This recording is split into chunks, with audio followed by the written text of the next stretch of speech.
wabarakatuh. Yang terhormat Bapak Ibu dosen penilai UKIN PPG tahun 2025. Perkenalkan, nama saya Budi Amanat. Saya salah satu guru di MTS Al Makmur Parung Panjang, Kabupaten Bogor, Provinsi Jawa Barat. Saat ini, saya sebagai mahasiswa PPG dalam jabatan batch 1 tahun 2025 di LPTK IAIN Lok Sumawe dengan nomor mahasiswa 20246104555. Pada hari ini, Sabtu 10 Mei 2025, saya akan melaksanakan praktik pembelajaran di MTS Al Makmur Parung Panjang untuk uji kinerja pada kelas 7 dengan tema bersuci atau toharoh. Selamat menyaksikan.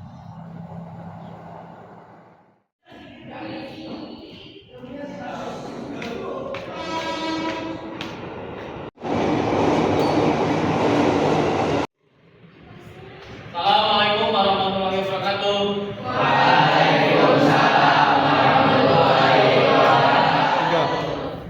Baiklah anak-anakku, bagaimana kabarnya hari ini? Alhamdulillah, luar biasa. Allahu Akbar.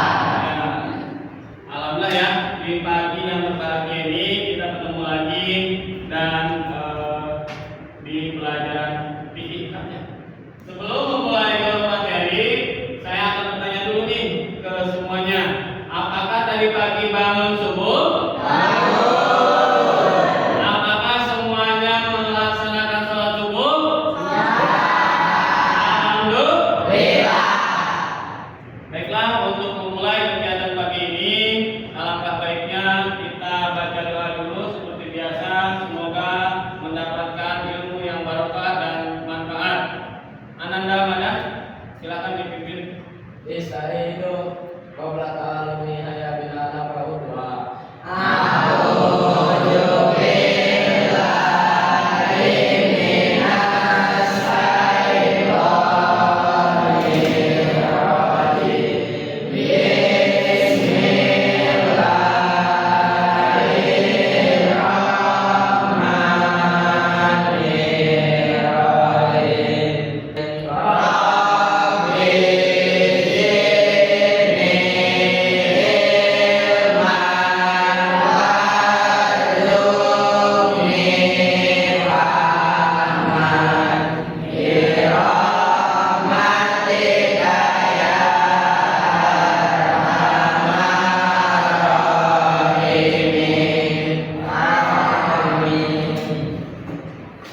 Selanjutnya saya akan mengabsen kehadiran kalian ya.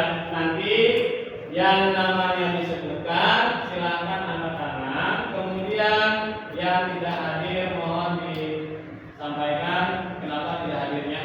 Ya. Yang namanya disebutkan Ahmad Fatul Rahman, Akmal, Ambar, Arif Rifana, Kita, Erwan, Erman, Haikal, Leticia, Madan Al-Rizki, Maher, Maulida, Nada, Muhammad Abbas, Fatul Rahman, Akmal, Ambar,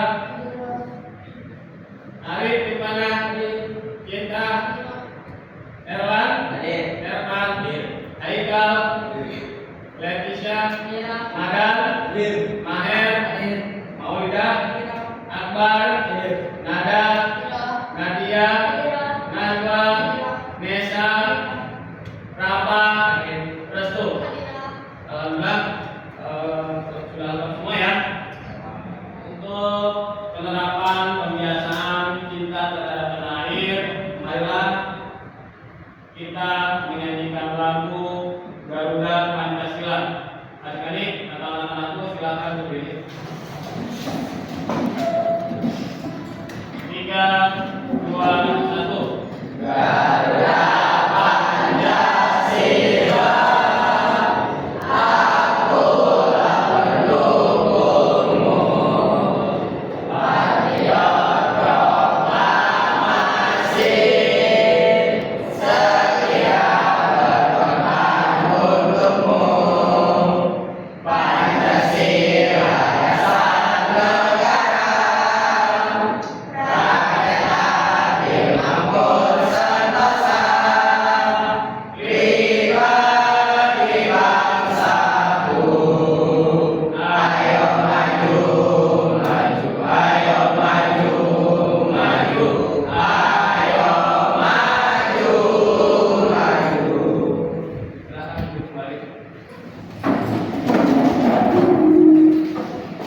baca langsung ke materi.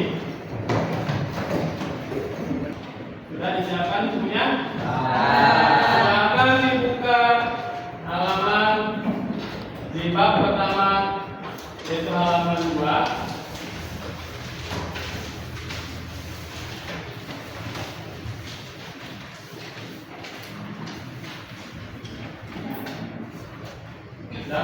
Hari ini materi pembahasannya adalah tentang toharoh atau bersuci. Ya, adik juga bisa melihat di slide tampilan gambar di sini. Bisa dilihat di tampilan slide, yaitu kata toharoh berasal dari bahasa Arab, yaitu at-toharu yang secara bahasa artinya kebersihan atau bersuci. Sedangkan menurut istilah, toharoh adalah menyucikan badan, pakaian, dan tempat dari hadas dan najis dengan cara yang telah ditetapkan oleh syariat Islam. Menurut Imam Ar-Rasyid, toharoh itu terbagi menjadi 2. Yang pertama, toharoh dari hadas, yaitu membersihkan diri dari hadas kecil, sesuatu yang diminta bersucinya dengan mandi. Yang kedua, toharoh dari khub atau najis, yang pakaian dan tempat ibadah dari suatu najis dengan air. Najis hadas, alat dan cara membersihkan atau mensucikannya. Nih, bisa dilihat di tampilan gambar di sini.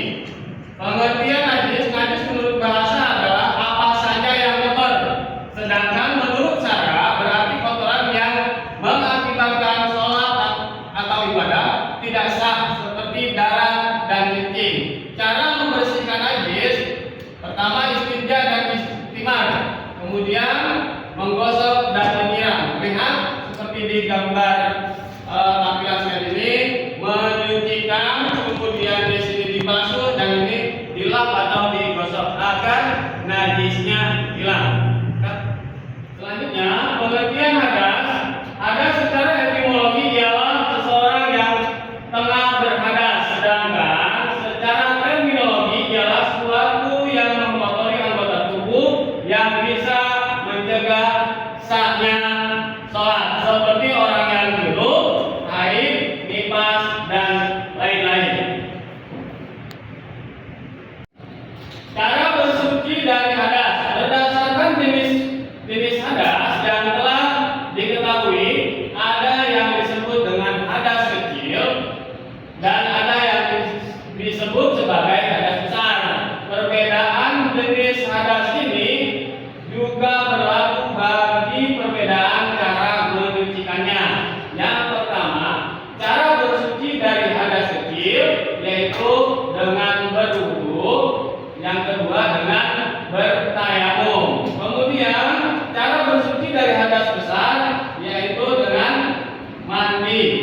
Nah, di sini di tampilan layar ini disebutkan atau suci, bisa dilihat di sini di layar ya. Yang pertama adalah air. Penggunaan dasar air untuk bersuci dari najis adalah pernyataan Rasulullah SAW, al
bersuci. Ketika seorang ingin bersuci dalam artian bersuci dari hadas dan tidak menemukan air untuk itu, maka diberikan kemudahan untuk masalah itu, yaitu dengan bersuci dengan debu yang disebut dengan istilah tayamum. Dan yang ketiga, benda-benda yang dapat menyerap kotoran seperti batu, tisu, kayu, dan semacamnya. Dalam hal ini dikhususkan untuk menghilangkan najis seperti beristinja. Baiklah, apakah nyampe sini, Pak? Kita lanjut dulu ya.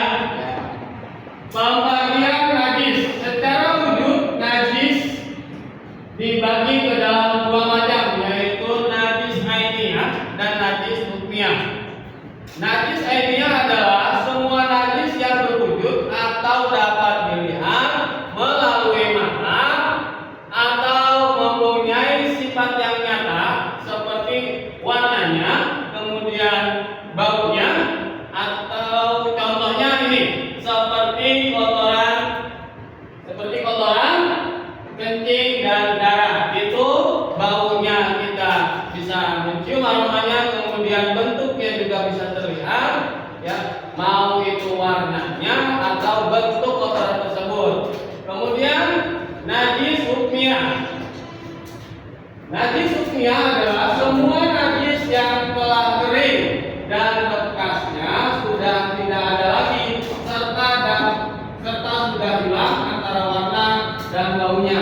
Contohnya adalah kencing yang mengenai baju yang kemudian kering, sedangkan bekasnya tidak nampak tapi aromanya masih tercium, gitu ya. Itu tetap termasuk kategori najis hukmiyah. Sedangkan secara timbangan berat ringannya najis dibagi ke dalam tiga golongan, yaitu najis mughalladhah, najis muhaffafah, dan najis mutawasithah. Najis mughalladhah adalah najis yang tergolong berat. Najis ini disebut dengan najis yang berat karena cara menyucikan tidak semudah najis-najis yang lain. Yang termasuk ke dalam najis ini adalah anjing dan babi atau air liurnya, gitu ya. Air liur, anjing dan babi.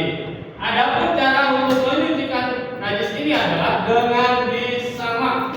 Cara penyamakannya adalah dengan membasuh najis tersebut dengan air sebanyak 7 kali dan salah satu air tersebut dicampur dengan lumpur, baik najis itu bersifat ainiyah maupun hukmiyah, baik berada pada tubuh, pakaian maupun tempat sholat.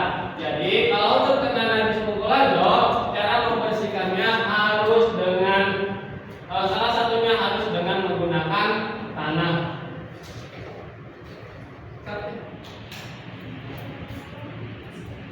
Kemudian yang najis yang kedua, najis muhaffafah, adalah najis yang ringan.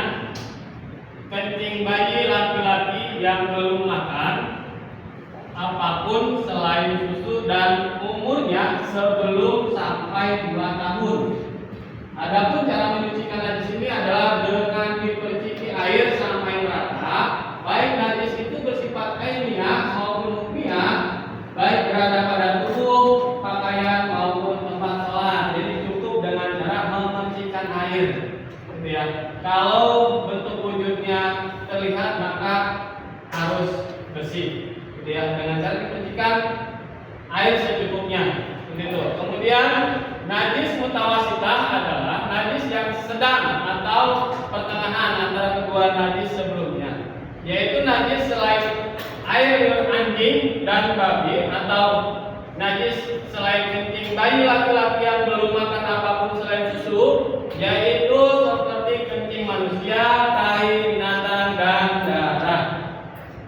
Adapun cara untuk menyucikannya adalah seperti dengan air, sehingga dapat menghilangkan bekasnya dan hilang pula sifat-sifatnya seperti warna, rasa maupun baunya.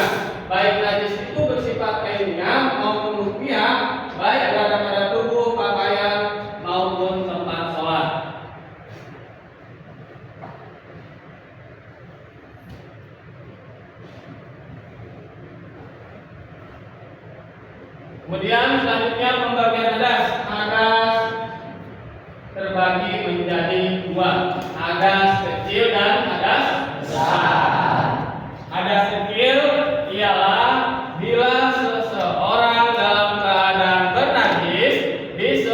tempat buang hajat selama belum beristinja, maka ia tetap dalam keadaan berhadas kecil.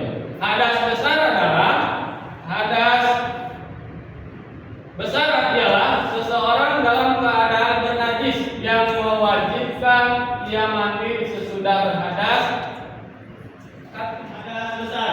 Hadas besar ialah seseorang dalam keadaan bernajis yang mewajibkan ia mandi sesudah berhadas besar, itu baru dinamakan ia bersuci dari hadas besar. Maka ketika seseorang berhadas besar kemudian ia tidak mandi, maka seseorang tersebut tetap dalam keadaan hadas besar. Tetapi ketika dia merasa sedang berada dalam berhadas besar kemudian mandi, maka dia dinamakan dia bersuci dari hadas besar. Gitu ya.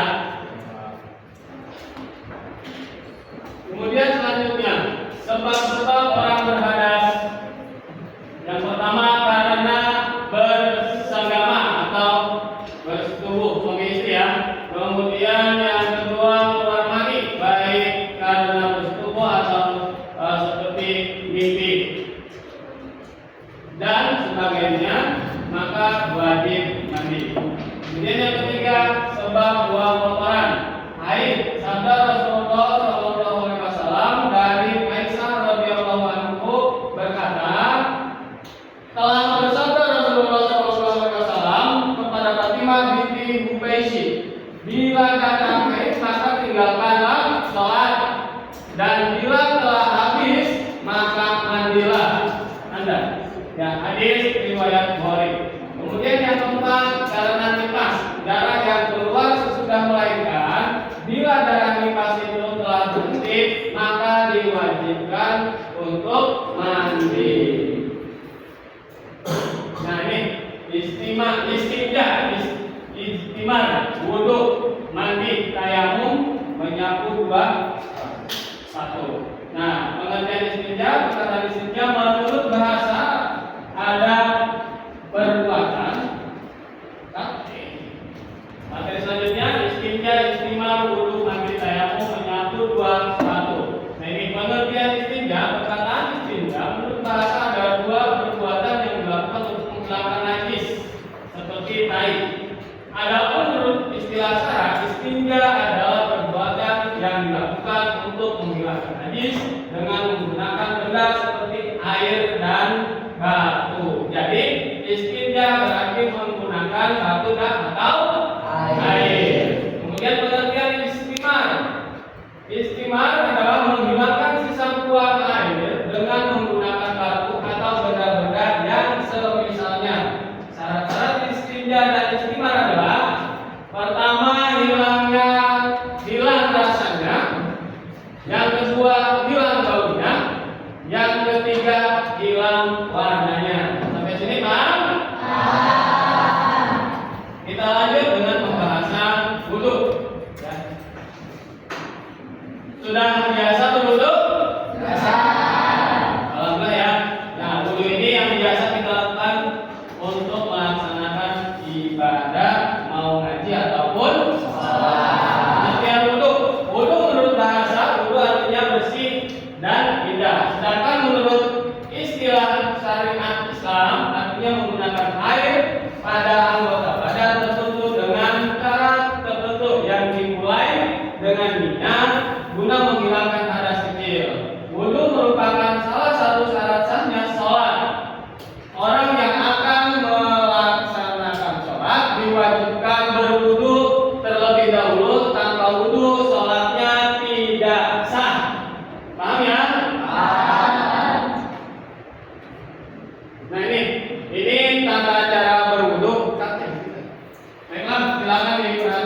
satu penggantinya dengan tayamum.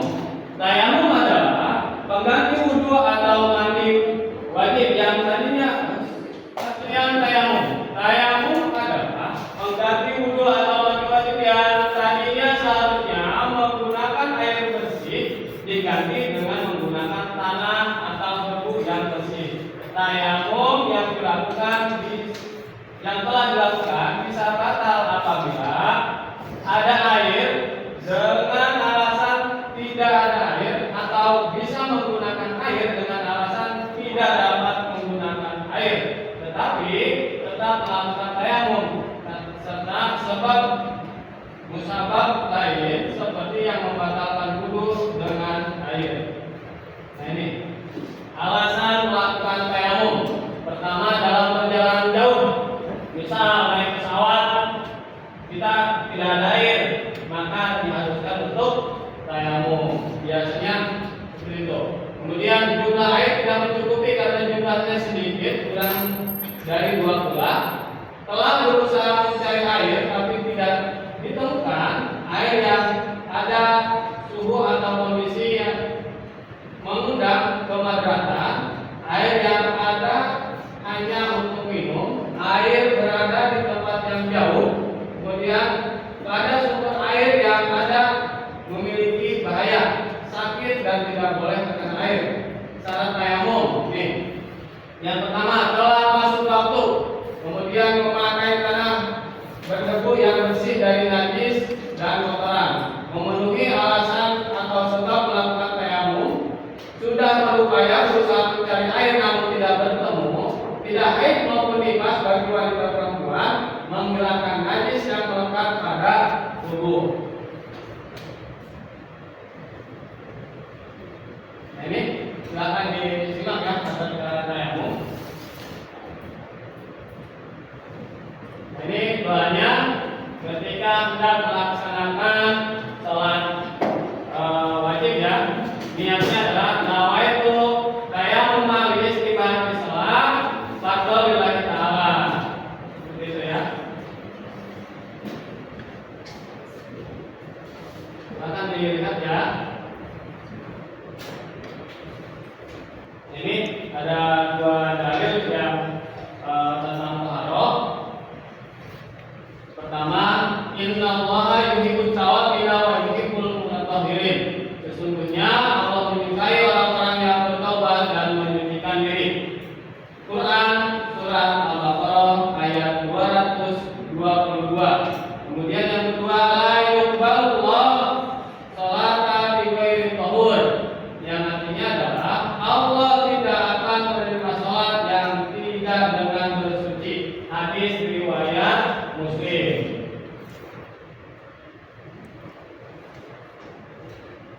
Nah, demikianlah materi yang dapat saya sampaikan hari ini. Mudah-mudahan kalian bisa memahami.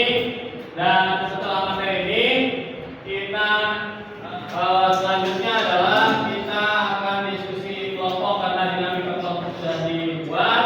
Apa saja materi yang telah kalian dapat, nanti silakan kita berdiskusi. Ya, yang kelompok 1 nanti materinya tentang macam-macam air, kelompok 2 materinya tentang tata cara berwudu, kelompok 3 tentang najis, yang terakhir kelompok 4 tentang tayamum.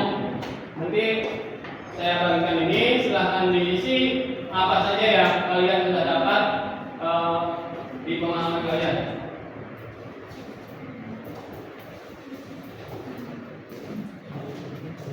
Silakan dikerjakan ya.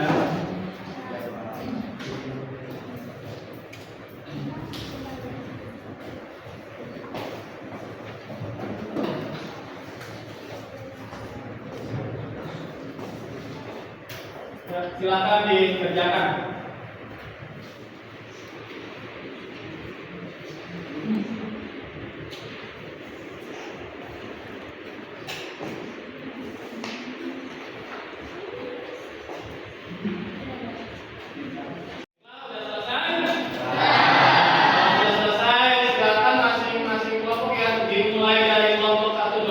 Silakan perwakilannya sendiri.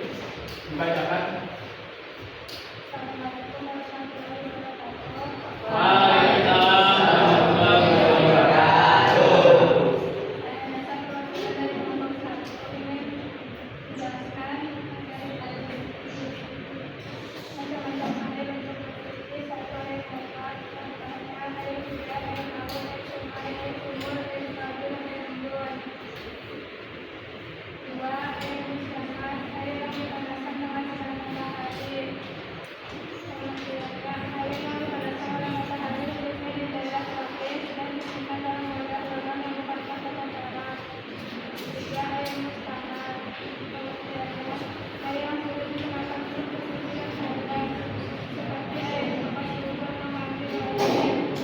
Lima, air mustahadah. Pengertiannya, air yang terangsang bersama dengan susu lain sehingga mengubah sifat air, seperti warna rasa, atau baunya. Lima, air najis. Pengertiannya, air yang akan najis yang berubah sifatnya seperti warna, bau, atau rasa, atau kemudian yang kurang dari waktunya dan tidak mengalir. Ada yang mau tanya? Ya, sudah disampaikan sama kelompok 1. Apakah ada yang mau bertanya? Ya Pak. Ya, silakan.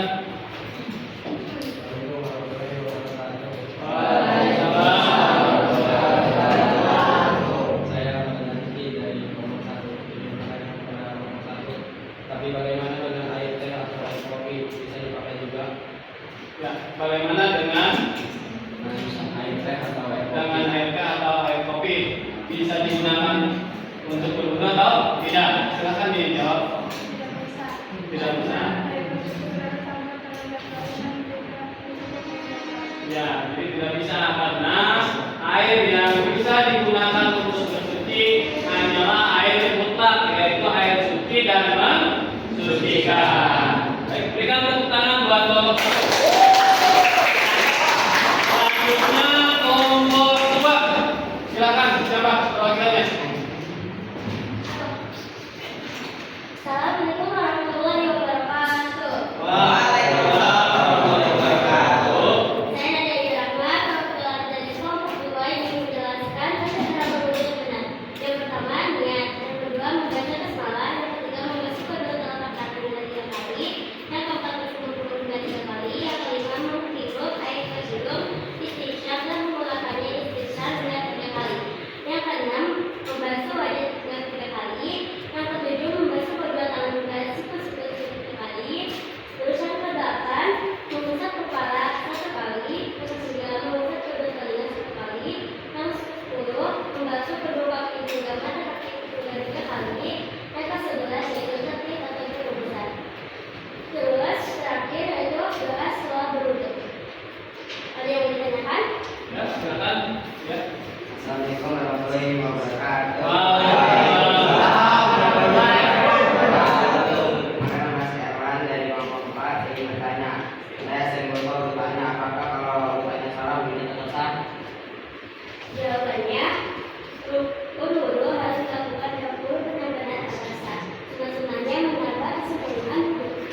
silakan dikumpulkan.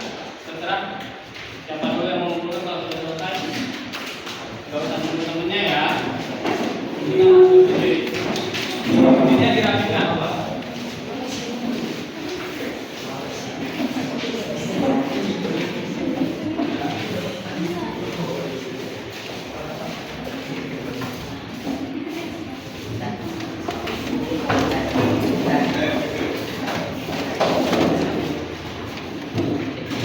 Ada yang mau mengumpulkan? Tidak ada.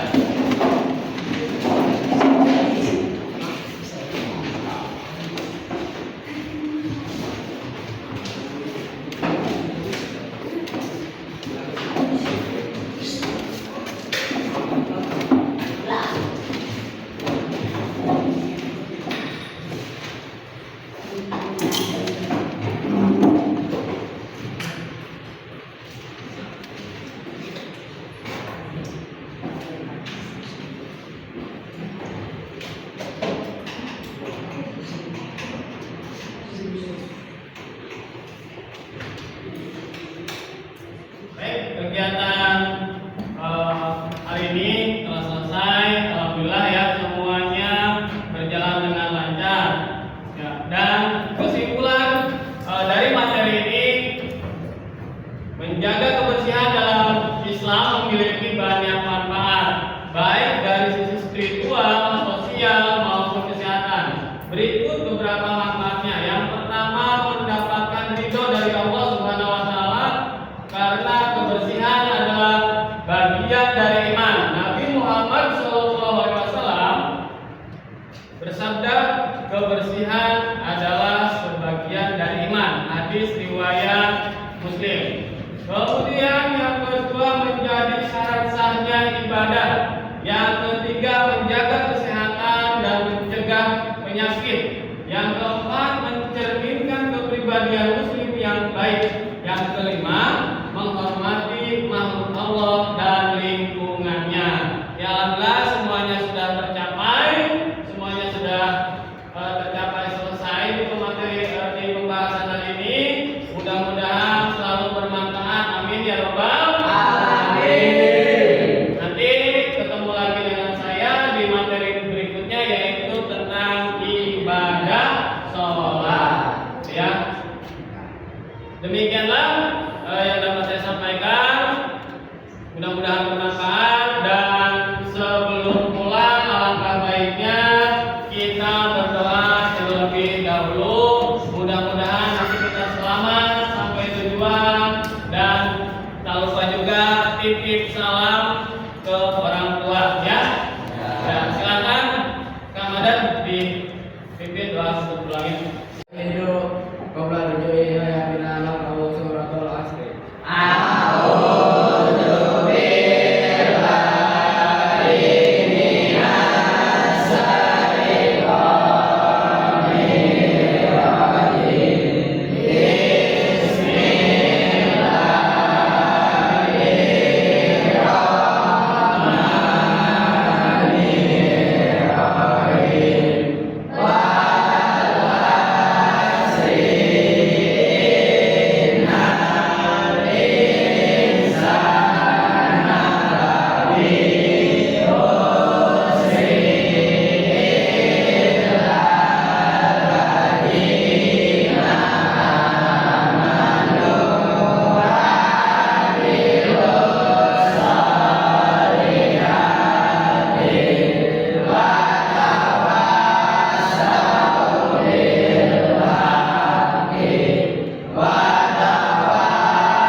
jalan.